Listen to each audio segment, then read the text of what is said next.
Ini ang Digicast Negros X, ang top 10 nga mga balita sa Negros Island region ng amo ni gadulong sa inyo.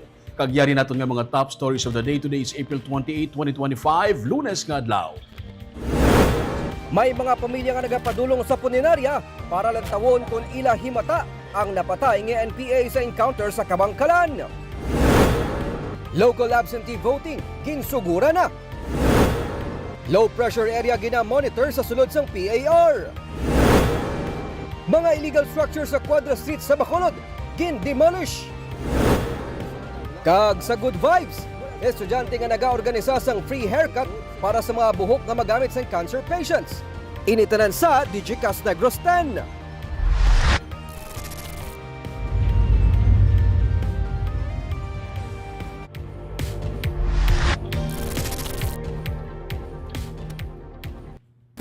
Sa number 10, may ginamonitor sa karon ang pag-asa nga low pressure area sa sulod mismo sang Philippine Area of Responsibility. As of 3 p.m., ang low pressure area ang yara na sa 735 kilometers east sa General Santos City kag naupod ini sa Intertropical Convergence Zone o kung ITCZ. Sa subong, may gamay ini nga tsansa nga mangin isa ka bagyo sa masunod nga 24 oras. Ang Visayas kag Luzon maka-eksperyensya sa gihapon sa mainit nga panahon kun aga tubtub mag-udto. Pero pagkahapon kagabi, posible ang pagbubo sa ulan dala sang localized thunderstorms tugaman sang easterly so kunang mainit nga hangin gikan sa Pacific Ocean. Ang ITCZ ay nagaapekto sa gihapon sa Mindanao. Wala ginadula ang posibilidad nga ang LPA ang mangin isa ka bagyo sa masunod nga mga inadlaw. Sa Martes kag Miyerkules ginapaabot nga mangin mainit o kun mangin maulanon sa Mindanao kag sa Huwebes kag Biyernes mas malapad pagid nga area ang mahimo maapektuhan sang maulanon nga panahon.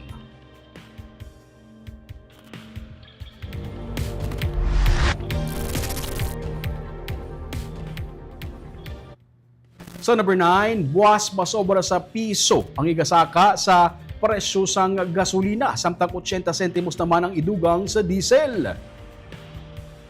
Subugod buwas la 6 ang aga masaka sang piso kag 35 sentimos ang kada litro sang gasolina. Badugangan naman sa 80 sentimos ang kada litro sang diesel kag 70 sentimos naman ang isaka sa kerosene. Inibase sa announcement sa mga petroleum companies subong adlaw. Isa sa mga rason sang saka sa bilya mo ang ginpatuman nga sanctions sang Estados Unidos sa oil shipping network sang pungsod Iran. Semana Santa sa nagpatuman sang dako nga rollback ang mga petroleum companies apang amat-amat naman ini nga ginbawi sa kada semana.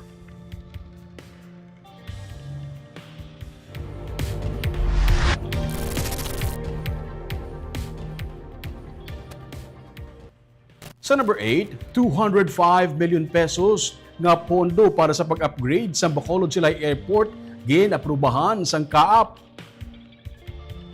Kapin sa 400 million pesos ang ginhingyo ni Mayor Albi Benitez nga pondo para sa Bacolod Silay Airport Development Project. Kabahin na diri ang 205 million nga aprobado na sa Civil Aviation Authority of the Philippines o kun kaap. Ginabiabi sang alkalde ang tikang sang kaap pagud ma-renovate kag ma-improve ang passenger terminal building sa tuyo nga ma-accommodate ang mas madamo nga mga pasahero. Kabahin sang pondo ang gamiton sa expansion sang access road para sa fire station building. Ang alkalde ang naging man sa Tourism Infrastructure and Enterprise Zone Authority kung TIEZA para sa dugang nga 200 million pesos nga pondo para mapalaparan kag ma-improve ang runway sang airport.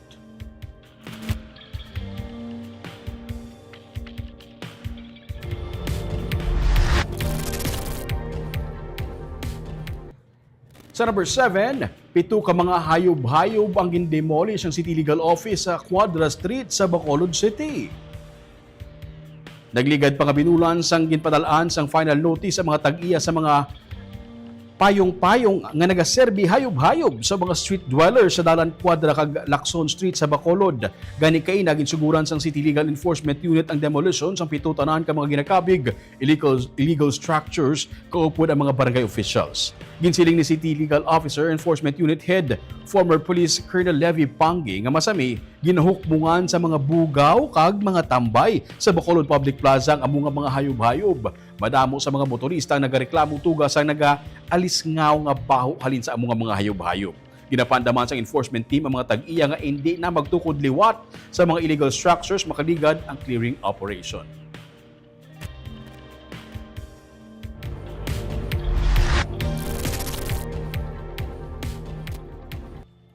Sa number 6, ginsugura na subong nga adlaw ang absentee voting sang COMELEC. Duha sa 5 ka mga katapos ang media nakaboto sa pagsugod sa local absentee voting sa COMELEC Bacolod. Nagsugod na sa pagbaton sa mga absentee voters ng COMELEC Bacolod humalin kay inasang aga. Duha sa 5 sa nakarehistro nga katapos ang media nakaboto na. Ginsiling ni Election Officer Attorney Revo Sorbito ang mga balota nga matipon ang ipadala nila sa COMELEC main office sa Manila. Pila sa mga pulis kag soldado ang nakasugod naman sa pagboto sa ilatag sa mga headquarters. Tub-tub Abril 30 ang absentee voting agud nga matagaan kay gayunan ang mga kapulisan, army, government employees kag pati nakatapos ang media nga makaboto antes ang May 12 national kag local elections. Sa Negros Occidental may 1,880 tanan ka mga nakarehistro para sa absentee voting. Of course, mga stakeholders na may harap mga commitments sa election. So, laman ng mga government employees natin. So, just like sa COMELEC, unfortunately, kung mag-avail ka sa local absentee voting, you can only vote for national positions. So, hindi ka pwede ka boto sa local positions.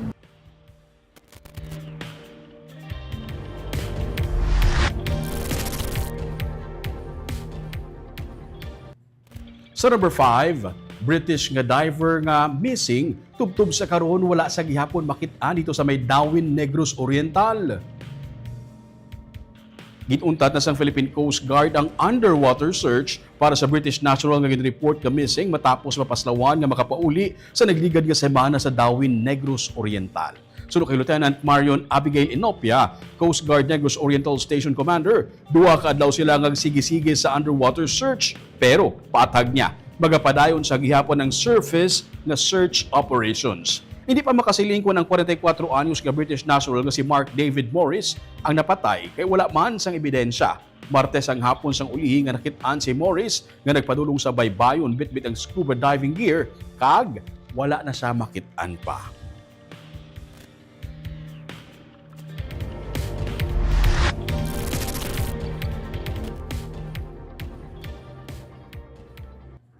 Sa number 4, Governor Eugenio C. Lacson ginapaabot nga bagatambong sa mga meeting di advance sa pila ka mga banwa kang syudad sa 1st District, sa 3rd kag sa 4th District.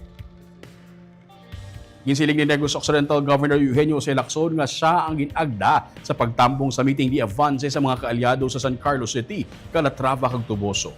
Wala sang meeting di advance sa Escalante City. Kaupod niya sa sining mga lugar sa pagpangampanya suno sa iya si congressional candidate Jules Ledesma. Ginagdaman siya sa Bago City para sa 4th District campaign kag sa Victoria City para sa 3rd District campaign.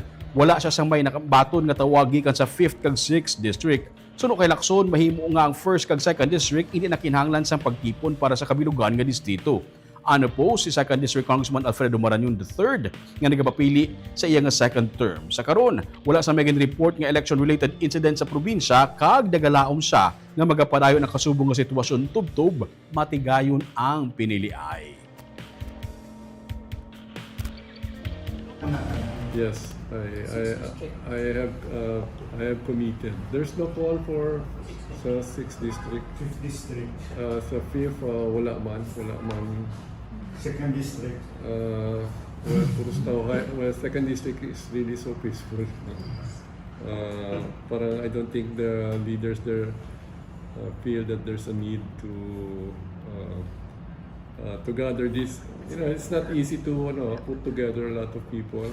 So maybe the 2nd district is 2nd district and 1st district don't need to gather as a district. You know?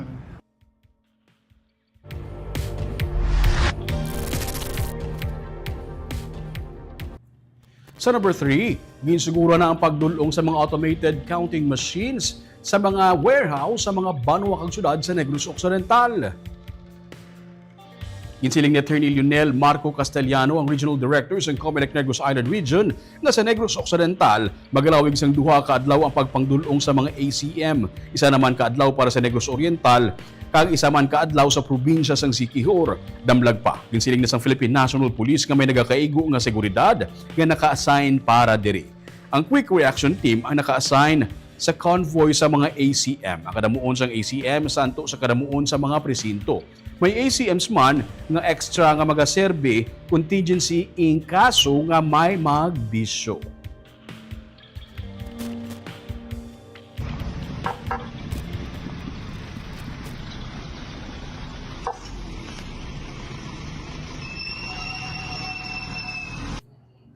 Today, Negros Oriental, 1 day lang ang deployment, matatapos na siguro within the day. Ang Negros Occidental, 2 days deployment, 28 and 29, to follow na ang Sikihor.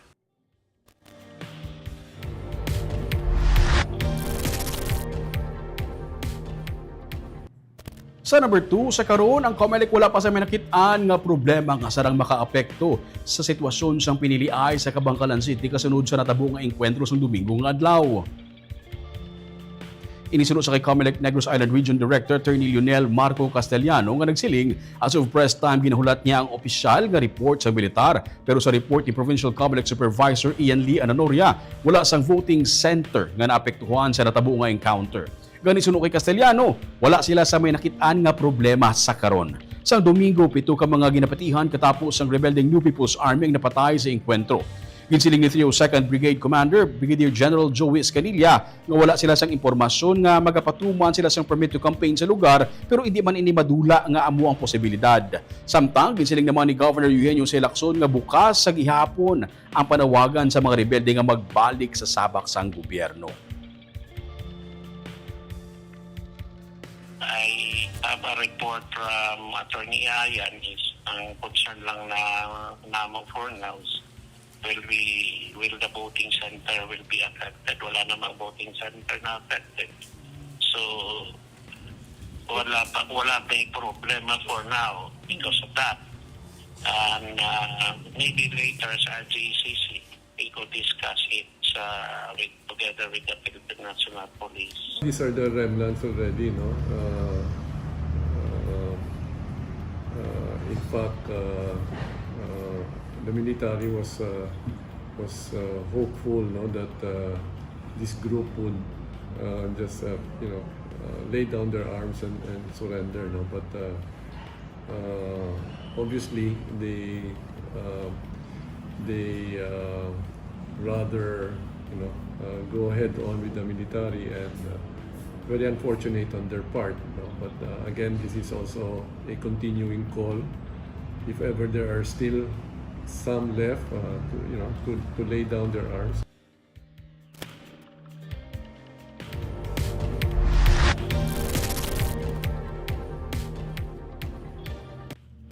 Kag sa numero 1 sa mga balita subong nga adlaw. Duha ka mga amay ang nagpadulong sa punerarya kay nasang aga agud lang tawon kun ila bala anak kag apo. Ang kabahin sa 7 ka mga napatay nga NPA sa encounter sa Kabangkalan City kahapon. Wala na nila makita ng ila anak kag apo matapos magupod sa hublag. Yaring report.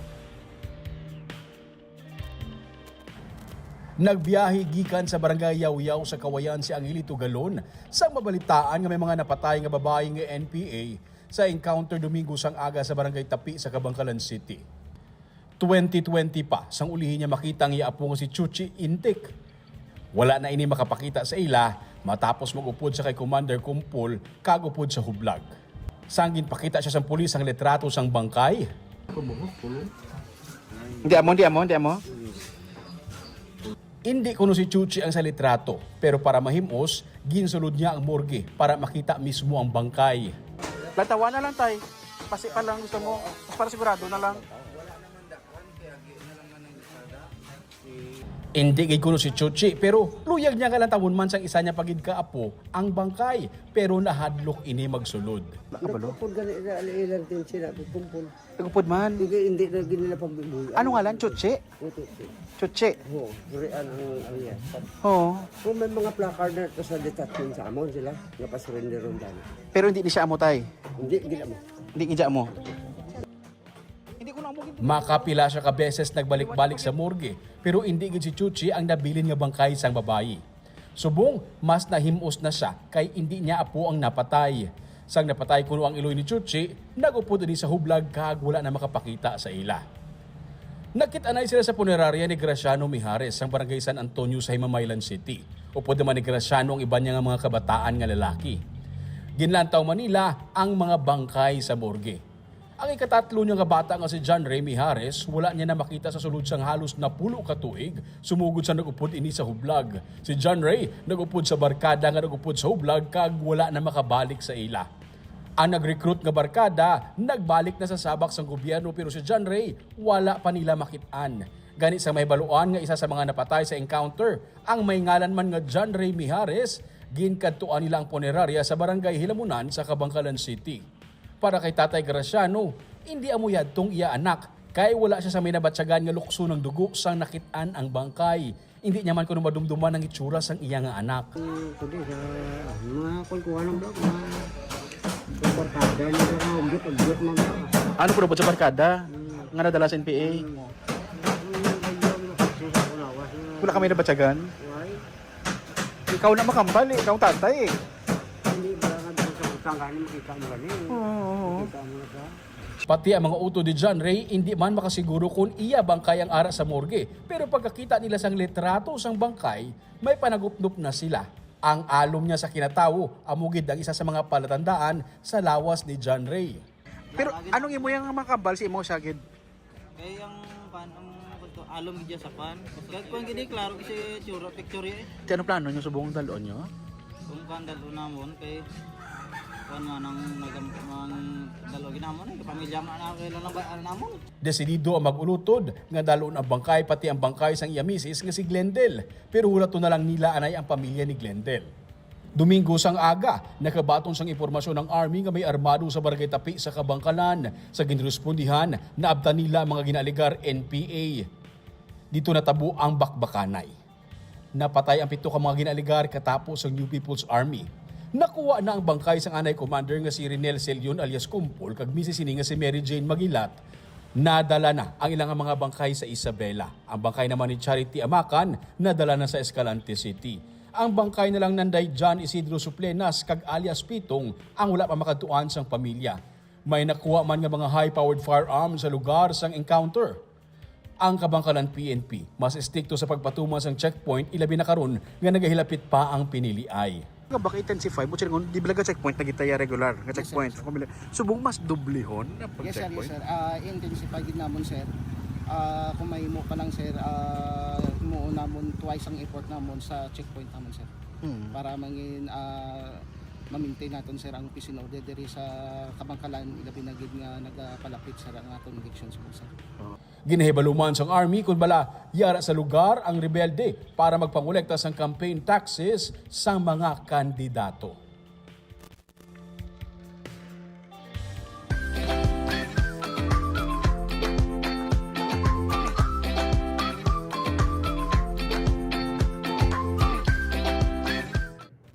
Sa Good Vibes, isa ka estudyante naglunsar sang free haircut sa mall kagamatipon nga mga buhok ihatag para sa mga cancer patients.